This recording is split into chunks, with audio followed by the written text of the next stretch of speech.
Identify చేస్తూ ఉన్నాము. Next academic ఇయర్లో చాలా మటుకు ఏదైతే సివియర్ ప్రాబ్లమ్స్ ఏవైతే స్కూల్స్లో ఉన్నాయో అవన్నీ కూడా క్లియర్ చేసే కార్యక్రమం చేస్తూ ఉన్నాం. మా ముఖ్యమంత్రి గారు కూడా ఎన్నడూ లేని విధంగా ప్రతి నియోజకవర్గానికి 10 కోట్ల SDF ఇచ్చి, అంటే స్పెషల్ డెవలప్మెంట్ ఫండ్ ఇచ్చి, దాంట్లో 2 కోట్ల రూపాయలు పాఠశాలల కోసం ఖర్చు పెట్టమని చెప్పిండు.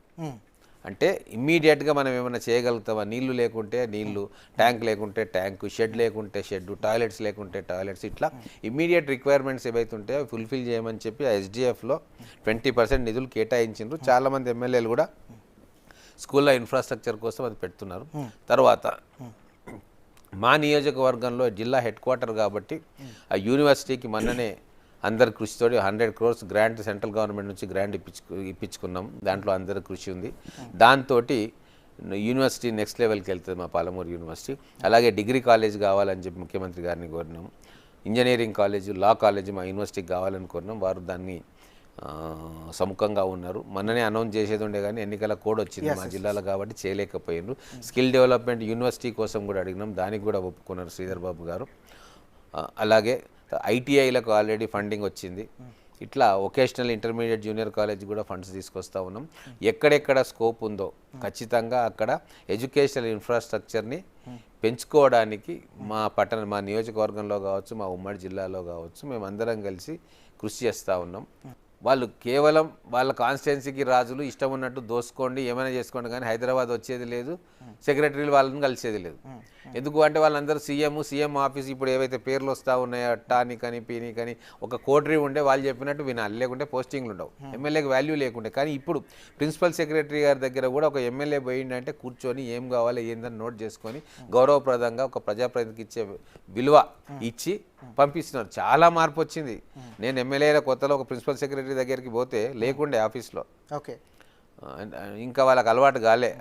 ఆ కోటరీలో అతి కీలకంగా ఉన్న వ్యక్తి ప్రిన్సిపల్ సెక్రటరీగా ఉండే సాయంత్రం పుట్ట పోయినా లేరని చెప్పిండు PA. మళ్ళీ పొద్దున పోయినా వాళ్ళ PSO అక్కడ కూర్చున్నా, లేదు అసెంబ్లీలో ఉన్నాడు, అసెంబ్లీ జరుగుతున్నాయి, అసెంబ్లీ నుంచే వస్తున్నా, లేడు అసెంబ్లీలో లేడు కదా అన్న.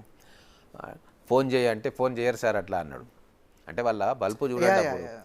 అప్పుడు ప్రిన్సిపల్ సెక్రటరీలు వాళ్ళందరూ తమాషాలు చేస్తున్నావా? ఎమ్మెల్యే నిన్న వచ్చిన ఆయన నాకు కాల్ చేసేది ఉండే, ఎందుకు వచ్చిన ఎమ్మెల్యే గారు మీరు అని. నా పర్సనల్ పనికి రాలేదు, ప్రజా సమస్యల కోసం వచ్చిన. ఈరోజు వస్తే మళ్ళీ లేడంటారు. కనీసం ఫోన్ కూడా చేయమంటే ఫోన్ చేయొద్దు సార్ అంటున్నావు. మీకు బల్బ్ ఎక్కింది బిడ్డలారా 10 సంవత్సరాలని చెప్పి తిట్టి ఆ ఫోన్ తీసుకొని ఆ ప్రిన్సిపల్ సెక్రటరీతో మాట్లాడి మీరు ఎందుకు రాలేదు ఆఫీస్కు అంటే, సారీ సార్ నా వెన్నునొప్పి వస్తుందో ఏదో రీజన్ చెప్పిండు. ఆయన సస్పెండ్ చేసి అవతల పడేస్తున్నారు. ఇప్పుడు అనుకోండి, మీ నియోజకవర్గ ప్రజలకు కావచ్చు, లేకపోతే రాష్ట్ర ప్రజలకు కావచ్చు, రానున్న పార్లమెంట్ ఎన్నికలకు సంబంధించి ఏం చెప్తారు? ఒకటే, ఇప్పుడు నిధులు వచ్చేటివి రాష్ట్రం నుంచి వస్తాయి.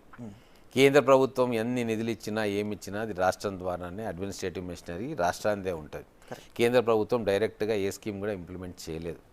ఈరోజు మేము కేంద్రంతో మంచి రిలేషన్స్ తోటి ఎంత ఎక్కువ నిధులు తీసుకురావాలో అంత తీసుకొస్తూ ఉన్నాం. ఒక మంచి పరిపాలన సాగుతూ ఉంది. ఎమ్మెల్యే నుంచి, లోకల్ బాడీస్ నుంచి, ఎమ్మెల్యే కావచ్చు, MP కావచ్చు, ముఖ్యమంత్రి గారు కావచ్చు, ఒక లైను 10 సంవత్సరాల్లో BRS BJP ఎట్లా పనిచేసినాయో మనకు తెలుసు. ఇప్పుడు ఏమవుతుందంటే గౌరవ ముఖ్యమంత్రి గారు ఎటువంటి బేసిజాలు లేవు. ప్రధానమంత్రితో మాట్లాడతారు, నిధులు తీసుకొస్తారు, మన రాష్ట్రానికి ఏవైతే హక్కుగా నిధులు రావాలనో అవన్నీ తీసుకొస్తారు. ఇక్కడ ఎమ్మెల్యేలు కష్టపడి పనిచేసే మనస్తత్వం ఉన్న వాళ్ళు కాబట్టి ఈ రాష్ట్ర ప్రభుత్వానికి బలాన్ని చేకూర్చే విధంగా మీరు 14-15 ఎంపీలను గెలిపిస్తే ఇదే ఫోర్స్ తోటి ఢిల్లీలో ఇంకా ఎక్కువ నిధులు తీసుకురావచ్చు. BJP వాళ్ళు ఏమంటారంటే మాది గవర్నమెంట్ కాబట్టి మమ్మల్ని ఎంపీలు చేస్తే చేయొచ్చు, మేము నిధులు తీసుకొస్తామంటే వీళ్ళకి కనీసం మోడీ గారి దగ్గర నిలబడి మాట్లాడే అది కూడా ధైర్యం కూడా లేదు కదా. ఉండుంటే ఇప్పుడు పాలమూరు రంగారెడ్డి పరిస్థితి అట్లెందుకు ఉంటుండే, ఫండ్స్ రాకుండా ఇట్లెందుకు ఉంటుండే. ఎందుకంటే వాళ్ళ బాధ్యతను వాళ్ళు ఏ రోజు కూడా సరిగ్గా నిర్వర్తించలే BJP నాయకులు. కాబట్టే మన ముఖ్యమంత్రి గారికి అండగా బలాన్ని ఇవ్వాల్సిన బాధ్యత ఇప్పుడు తెలంగాణ ఓటర్కు ఉంది. మార్పు కోరుకున్నారు కాబట్టి మీరు ఓట్లు వేసిండ్రు కదా, మరి ఇమ్మీడియట్గా ఇప్పుడు ఇంకో పార్టీకి వస్తే అంత గందరగోళం అవుతుంది. దీన్నే మీరు అవకాశం ఇచ్చి ఇంకో 14 మంది ఎంపీలను గెలిపిస్తే మీరు ఏదైతే మార్పు కోరుకుంటున్నారో ఆ బలమైన టీం అవుతుంది.